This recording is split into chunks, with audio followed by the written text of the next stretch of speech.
bonsoir, bienvenue dans cette vidéo. Alors, je vais vous expliquer quelque chose que j'aurais aimé vous expliquer et travailler un peu plus avec vous pendant l'année, mais on a manqué de temps compte tenu du contexte. Je voulais parler de la construction d'un indicateur composite. Qu'est-ce que c'est que ce truc? C'est très simple, en fait, un indicateur composite, c'est un indicateur qui est construit sur base de plusieurs indicateurs. Et donc ici, je vais vous apprendre à construire un indicateur composite. Et pour le nommer de façon un peu plus simple, on va parler d'un indice de conflictualité. Petite précision quand même, si vous faites ce genre d'exercice, vous allez devoir utiliser un tableur. Excel, et si vous n'avez pas de licence, LibreOffice fera très bien le boulot. Parce qu'un indicateur composite suppose beaucoup de calculs. Et si vous faites ça à la calculatrice, vous pouvez le faire, mais ça va vous prendre 3 plombes, et en même temps, vous multipliez le nombre de manipulations, et donc le risque de faire des erreurs. Donc je vous recommande vivement d'utiliser un tableur quand vous avez beaucoup de calculs à faire. Et bien sans transition, c'est parti!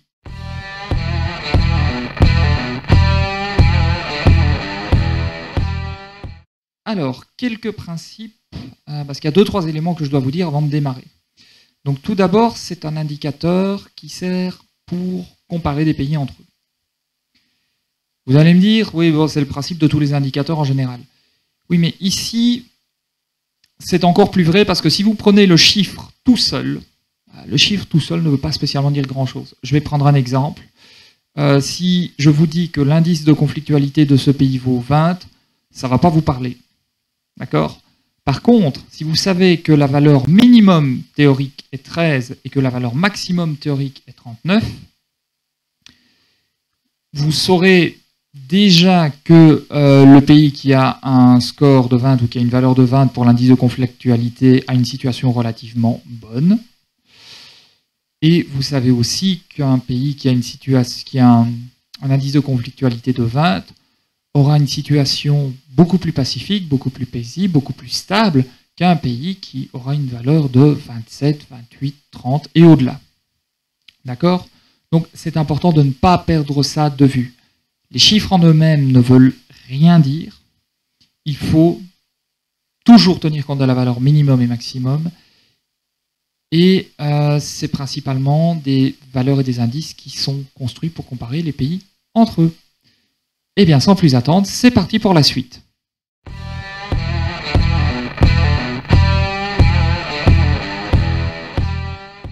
Commençons par le commencement. Alors, c'est un titre qui n'est pas très original, mais je dois vous avouer que j'en ai pas trouvé d'autres. Et donc, je vais juste vous expliquer comment construire en théorie un indicateur composite, puis je vous ferai une démonstration en live sur Excel, comme ça vous comprendrez un peu mieux. Bon, ici, j'ai regroupé toute une série d'indicateurs. L'eau disponible par habitant, l'énergie consommée, l'indice de corruption. Petite précision, quand l'indice est faible, ça veut dire que la corruption est élevée. Quand l'indice a une valeur élevée, ça veut dire que la corruption est faible. Le pourcentage de l'ethnie majoritaire et le pourcentage de la religion majoritaire, l'âge médian et le PIB par habitant. Alors, toutes ces variables ont un point commun. C'est-à-dire que si elles sont faibles,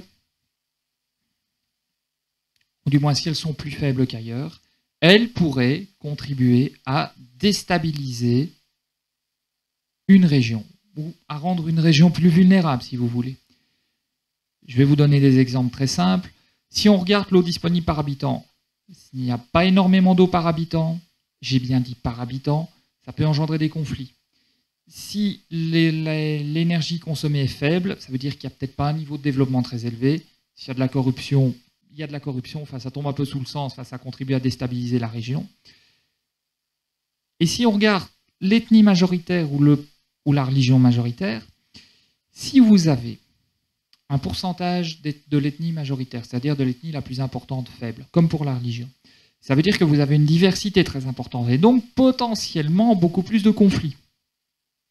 Si vous avez un âge médian faible, ça veut dire que tout simplement l'espérance de vie n'est pas élevée.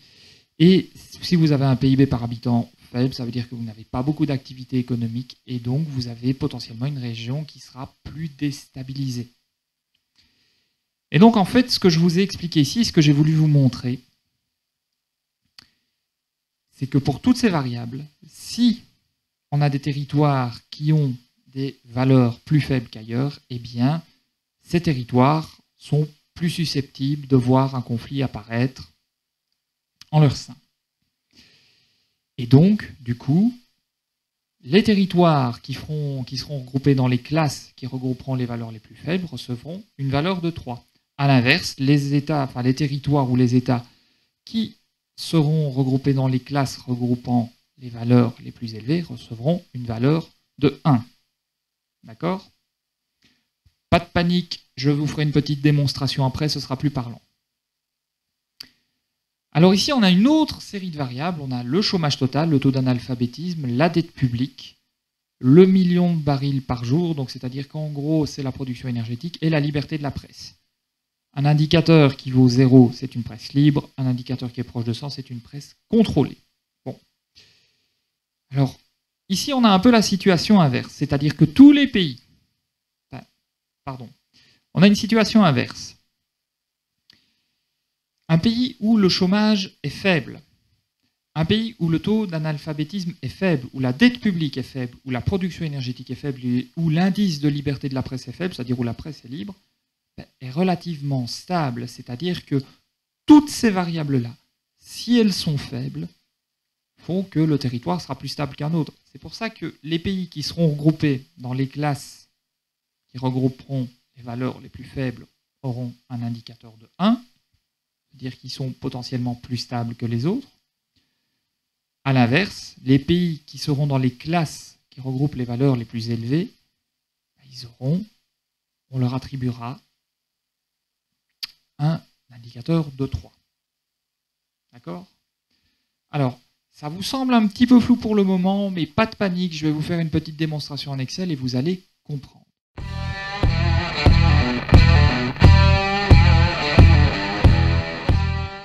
Nous allons travailler dans un premier temps avec le pourcentage d'individus issus de l'ethnie majoritaire. Donc, pour rappel, plus cette variable est faible, plus la diversité ethnique sur un territoire est importante et donc potentiellement, plus le risque de conflit est grand. D'accord? Une seule variable ne fait pas tout, mais donc potentiellement, plus la valeur de cet indicateur est faible, plus le risque de conflit est grand. D'accord? Pour faire court, et je ne vais pas revenir dessus, on a utilisé ici la méthode des grands écarts, tri par ordre croissant, calcul des écarts, identification des K-1 plus grands écarts. Ici, j'ai fait 3 classes, donc il me faut les 2 plus grands écarts. Donc on a ces deux-ci. On a calculé les intervalles de classe, et donc on a une classe en jaune qui regroupe tous ces pays, une classe en orange qui regroupe un seul pays, et une classe en rouge, une troisième classe qui regroupe tous ces pays. D'accord? Si un pays a, pour cet indicateur, une valeur faible, ça veut dire qu'il est plus probable de voir émerger des conflits. D'accord? Eh bien, c'est pour ça que tous les pays qui sont repris dans la première classe, c'est-à-dire qui vont regrouper les valeurs les plus faibles parmi notre échantillon, vont recevoir un score de 3. Par contre, tous les pays qui sont dans la deuxième classe, dans la troisième classe, c'est-à-dire celle en rouge, qui ont des valeurs plus élevées, vont recevoir un score de 1. OK? Et évidemment, ici, pour la classe intermédiaire, ce sera un score de 2, mais ça, ce sera toujours le cas. OK? Donc ça, c'est dans le cas où on travaille avec une variable qui, lorsqu'elle est faible, risque d'engendrer des conflits.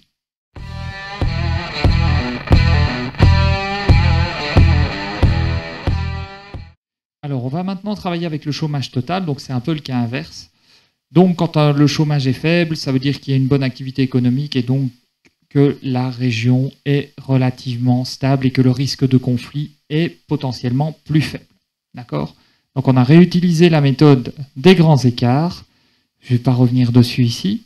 Donc, on a une première classe en jaune qui regroupe toutes ces valeurs-ci, une deuxième classe en orange qui regroupe ces deux pays-là et ces valeurs-là, et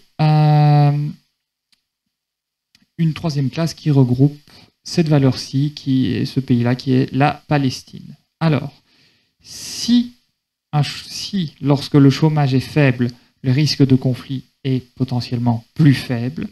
Tous les pays qui sont dans la première classe, c'est-à-dire la classe en jaune, et qui regroupent les valeurs les plus faibles, ok, eh bien, ils vont recevoir une valeur de 1. Par contre, ici, pour le coup, on a un seul pays, mais le pays qui se trouve dans la troisième classe, qui regroupe les pays qui ont les valeurs les plus élevées, va recevoir un score de 3.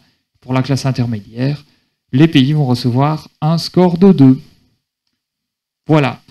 La logique est la même, si ce n'est que c'est la situation inverse par rapport à tout à l'heure. Je ne vais pas faire la démonstration pour chaque indicateur parce que ce serait trop long et trop fastidieux, mais à partir du moment où vous avez compris ces deux cas de figure, vous savez refaire la même chose pour l'ensemble des indicateurs. Eh bien, sans plus attendre, c'est parti pour la suite.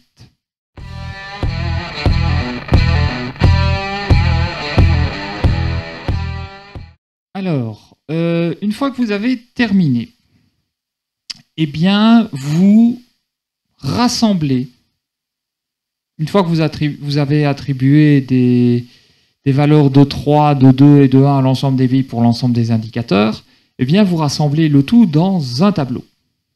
Alors, je sais que ce tableau risque de vous faire assez mal aux yeux parce qu'il n'est pas très joli. Mais bon, c'est pour les besoins de la démonstration. Alors, une fois que vous avez fait votre tableau, une fois que vous avez remis l'ensemble des 3, des 2, des 1 pour tous les pays, pour tous les indicateurs dans un seul tableau, vous faites la somme de l'ensemble des valeurs. Donc vous faites la somme de l'ensemble des valeurs pour un même pays. Par exemple, l'Afghanistan a un score de 29. D'accord? Eh bien ça, ce sera votre indice de conflictualité. D'accord? Vous faites la somme pour l'Arabie Saoudite, pour le Bahreïn, pour les Émirats Arabes Unis, etc. Donc vous faites la somme des 3, des 2 et des 1 qui se trouvent sur une même ligne. D'accord? Et vous aurez ainsi construit votre indice de conflictualité. Alors, petite précision, voyez en dessous, vous avez les lignes min et max. La ligne min, c'est tout simplement la ligne, c'est une ligne théorique. On imagine un pays avec que des 1. On obtiendrait une valeur de 13. C'est-à-dire qu'en théorie, dans ce cas de figure-ci, la valeur minimum de l'indicateur, c'est 13. Et la ligne max, bah, c'est l'inverse. C'est un pays avec que des 3. Eh bien, la valeur maximum de l'indicateur, c'est 39. OK ? Donc ça veut dire qu'ici, on a un indicateur de conflictualité, c'est-à-dire qui essaie d'exprimer si l'apparition de conflit est plus probable ou moins probable. Donc plus la valeur est faible, moins l'apparition de conflit est probable, et à l'inverse, plus la valeur est élevée, plus l'apparition de conflit est probable. D'accord ? Et tout ça est compris entre une valeur de 13 et de 39. Alors, pour la suite, c'est pas très compliqué. Le mieux, c'est de refaire encore une carte. Je ne vais pas vous faire la démonstration ici parce que ça tirerait un peu la vidéo en longueur. Et puis, il y a déjà une vidéo sur la méthode des grands écarts. Donc, il faudrait ici réaliser une carte avec la méthode des grands écarts. Petit conseil, ici, vous allez voir que vous allez avoir des écarts assez proches qui vont osciller entre 0, 1 ou 2.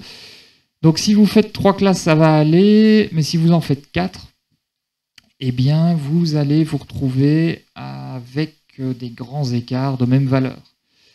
Si vous tombez, quand vous faites la méthode des grands écarts, sur des écarts de valeurs similaires, c'est rare mais ça arrive, à ce moment-là vous choisissez. Voilà, c'est à peu près tout pour la construction de l'indice de conflictualité. Je vous retrouve dans la suite et je vous explique, parce qu'on ne va pas s'arrêter là, évidemment, construire un indicateur composite, c'est bien, mais on va pouvoir l'utiliser et surtout le comparer à d'autres indicateurs composites. Et c'est de ça que je voudrais vous parler dans la suite. Eh bien les gars, sur ce, c'est parti!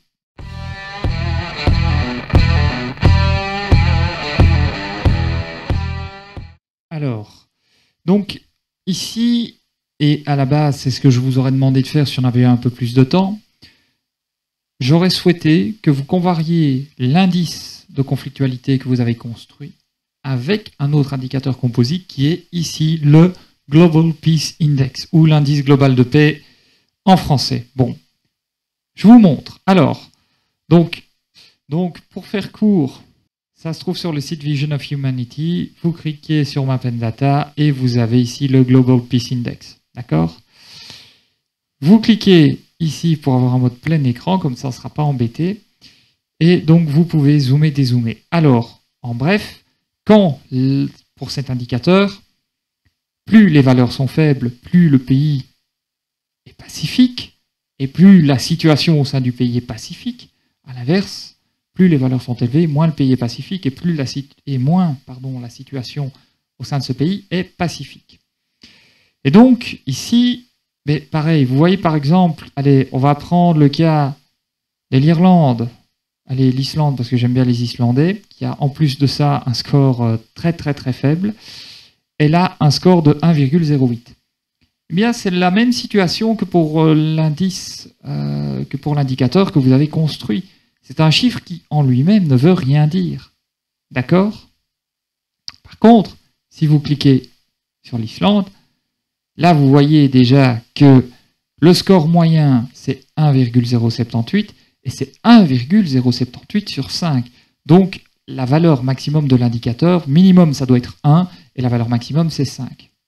OK? Et donc là, on se retrouve avec, effectivement, l'Irlande qui a un score de 1,078 sur 5. Ça veut dire que la situation au sein de ce pays est très, très pacifique et que le pays, vis-à-vis des autres, est très pacifique également. À l'inverse, on voit que les États-Unis ont un score de 2,31, que la Russie a 3,05. Et alors, le pays où ça part le plus en cacahuète, la Syrie à 3,54. Enfin, voilà.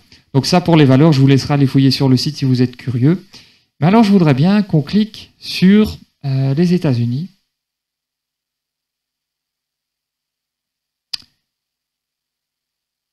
Voilà. Donc, on a cliqué sur les États-Unis. Et là, en fait, vous vous rendez compte que cet indicateur-là est lui-même construit sur une tonne d'autres indicateurs. Donc, alors, c'est un indicateur composite qui est construit sur base de... Enfin, sur plus, je ne les ai pas comptés, mais sur plus de 20 indicateurs. Et donc là, c'est vraiment un travail, vous doutez bien que c'est un travail titanesque. Et donc, en fait, ce que je vous aurais demandé à la base, c'était simplement de comparer une carte que vous alliez faire avec votre indice de conflictualité et une autre carte que vous alliez faire avec l'indice global de paix. Et vous auriez dû comparer ces deux cartes et vous auriez dû montrer ça ou mettre ça en évidence dans un rapport. Je reviendrai sur les détails du rapport à faire. Et donc, évidemment, vous n'auriez pas eu les mêmes cartes. Et donc, c'est là que ce genre de démarche est intéressante, parce que finalement, des cartes ou des indicateurs qui ont pour but de mettre en évidence si une zone est propice au conflit ou pas, vu que ce sont des indicateurs différents, on n'aura pas tout à fait les mêmes résultats. Et donc, vous devez rester prudent quand vous êtes face à un indicateur.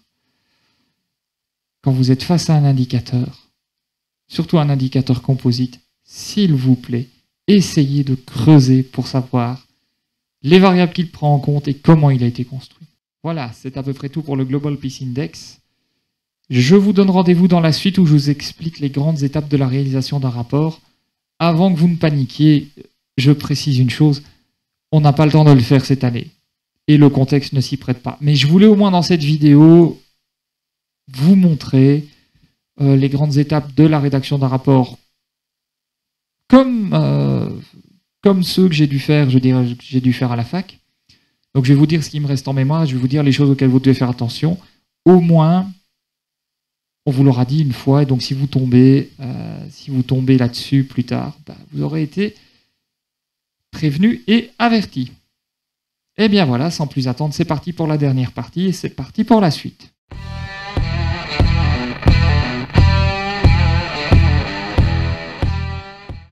Alors, quelles sont les grandes étapes d'un rapport d'analyse? Donc, c'est un rapport qui, ici, en théorie, va comparer deux indicateurs composites. Bon. Alors, je vais parler de l'introduction et de la conclusion. Je ne les ai pas oubliés, mais je n'en parle pas en premier parce que ce ne sont pas les points que vous devez aborder dans un premier temps. Donc, en fait, j'ai listé les points par approche chronologique, enfin, dans une logique chronologique, pardon, c'est-à-dire que je pense que vous devez commencer par le 1, puis le 2, puis le 3, puis le 4, puis le 5, puis le 6.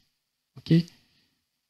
ça ne vous sert à rien de commencer par l'introduction, et encore moins par la conclusion d'ailleurs. Donc, premier point, c'est ce qu'on appelle le point matériel et méthode. C'est tout simple, c'est un point dans lequel vous allez expliquer vos données, c'est-à-dire quelles données vous allez utiliser, le nombre d'indicateurs, le type de variable que vous avez utilisé dans le cadre de la construction d'un indicateur composite, par exemple, mais aussi, et c'est très important, leur source. Les données non sourcées ne sont pas jugées fiables. C'est important. Et d'ailleurs, quand bien même vous auriez une source, prenez bien la peine de vérifier, parce que parfois on a des surprises. Et ensuite, vous devez expliquer la méthode utilisée. Par exemple, ici, vous auriez à expliquer simplement que vous utilisiez la méthode des grands écarts. Dans les grandes lignes, ce n'est pas la peine de redétailler chaque étape de la construction d'une carte avec la méthode des grands écarts. Bon. Deuxième partie, c'est ce que j'appelle la partie description-analyse. Bon. C'est une partie purement et strictement descriptive. Donc en fait, ici, les gars, il n'est pas question de commencer à trouver des tentatives d'explication, etc. Ça, c'est pour plus tard. Ici, vous décrivez. Donc par exemple, vous avez construit vos cartes sur base d'indicateurs composites. Déjà, vous décrivez vos cartes une à une. Vous décrivez vos observations. Et puis seulement dans un deuxième temps, vous les comparez entre elles. Une fois que c'est fait, on passe au point interprétation. Donc là, vous devez expliquer votre analyse. Alors, il y a deux possibilités. Soit vous avez des preuves étayées et vous avez des faits à mettre en avant. Là, vous pouvez le faire. Soit vous pouvez émettre des hypothèses à condition de bien préciser qu'il s'agit d'hypothèses. C'est important. Question d'honnêteté. Par la suite, et pour terminer votre rapport, là, vous parlez de l'introduction, où là, vous allez présenter votre rapport dans les grandes lignes, et vous rédigez la conclusion qui va reprendre, et ça, c'est important. Les grandes lignes de votre rapport, d'accord, les grandes conclusions, enfin, les informations les plus importantes, mais les gars, dans la conclusion, vous ne devez jamais apporter quelque chose de nouveau. Oui, vous avez les annexes, vous pouvez mettre les cartes, les tableaux de données, etc. Voilà, c'est ce type de rapport-là que j'aurais voulu vous demander de faire. Alors ça peut vous sembler fastidieux, et je comprends, vous n'avez pas l'habitude, mais à la fac, on m'en a demandé. Et je me suis dit que dans le cas d'un cours de géographie, surtout que beaucoup d'entre vous vont faire des études supérieures, ça aurait été intéressant de faire ce genre d'exercice une fois. Bon, ici, c'est plus compliqué, ça l'est encore plus qu'on est à distance, et il aurait fallu que j'aille travailler avec vous en salle info, il aurait fallu que je puisse répondre à vos questions. Voilà. C'est à peu près tout pour le rapport. C'est tout ce que je voulais vous dire. Je vous retrouve dans une petite conclusion.